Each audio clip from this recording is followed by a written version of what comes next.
പത്മരാജൻ മലയാളികൾക്ക് സമ്മാനിച്ച നടന്മാരിൽ ഒരാളാണ് ജയറാം. ആദ്യ ചിത്രമായ അപരനിലൂടെ തന്നെ മലയാളത്തിലെ മികച്ച നടന്മാരിൽ ഒരാളായി മാറിയ ജയറാം 100-ലധികം ചിത്രങ്ങളിലൂടെ പ്രേക്ഷകരുടെ പ്രിയങ്കരനായി മാറി. മലയാളത്തിന് പുറമെ തെലുങ്ക്, കന്നഡ ഭാഷകളിൽ അദ്ദേഹം തൻ്റെ സാന്നിധ്യം അറിയിച്ചിട്ടുണ്ട്. ആദ്യ സിനിമയായ അപരനിലൂടെ സഹ അഭിനേതാവായ പാർവതിയാണ് അദ്ദേഹത്തിൻ്റെ ജീവിതകഥ പറയുന്നത്. തൻ്റെ പ്രണയത്തിലെ ഹംസമായിരുന്നു സംവിധായകൻ കമൽ എന്ന് പറയുകയാണ് ജയറാം. പ്രണയിക്കുന്ന സമയത്ത് കമലിൻ്റെ സിനിമകളാണ് കൂടുതലും ചെയ്തിരിക്കുന്നതെന്ന് ജയറാം പറഞ്ഞു. തൻ്റെ അമ്മയായി അമ്മയ്ക്ക് കമലിനോട് ദേഷ്യമുണ്ടായിരുന്നുവെന്നും അദ്ദേഹം കൂട്ടിച്ചേർത്തു. ഗ്ലബ് മലയാളത്തിന് നൽകിയ അഭിമുഖത്തിൽ സംസാരിക്കുകയായിരുന്നു ജയറാം. ഞങ്ങളുടെ പ്രേമത്തിൻ്റെ സമയത്ത് ഏറ്റവും കൂടുതൽ ചെയ്തിരുന്നത് കമലിൻ്റെ സിനിമകളാണ്.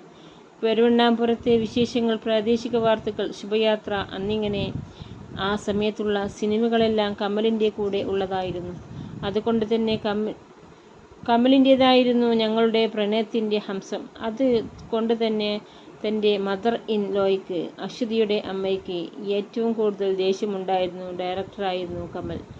എന്തെങ്കിലുമൊക്കെ പറയുമ്പോൾ മിണ്ടിപ്പോകരുതെന്ന് പറഞ്ഞ് കമലുമായി വലിയ കച്ചറയെല്ലാം നടന്നിട്ടുണ്ട്. ഞങ്ങളുടെ സിനിമയുടെ ഷൂട്ടിങ്ങെല്ലാം നടക്കുമ്പോൾ കട്ട് പറഞ്ഞ ഉടനെ അവളെ എൻ്റെ കൺവട്ടത്തിൽ നിന്ന് മാറ്റും. അശ്വതിയെയും കൂട്ടി അവളുടെ അമ്മ വേറെ എവിടെയെങ്കിലും പോയി ഇരിക്കുമായിരുന്നു.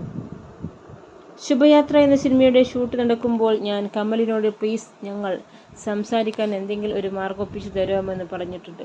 അപ്പോൾ കമൽ എന്താ ചെയ്തു തരേണ്ടതെന്ന് വെച്ചാൽ ഷൂട്ട് ഇനിയും ഉണ്ടെന്ന് പറഞ്ഞ് ഒരുമാതിരി ഒമിനിൽ ഞങ്ങളെ കയറ്റി ഒന്ന് കറങ്ങിയിട്ട് വാ എന്ന് പറഞ്ഞിട്ട് വിട്ടു. ഷൂട്ട് ബോംബെയിൽ ആയിരുന്നു. അങ്ങോട്ട് വരെ വിട്ടതെന്ന് ചോദിച്ച് അമ്മ വന്ന് പ്രശ്നമുണ്ടാക്കി. നിങ്ങൾ കാരണം എന്തോരം ചീത്തയാണ് ഞങ്ങൾ കേട്ടതെന്ന് കമൽ പറയും. ജയറാം പറയുന്നു.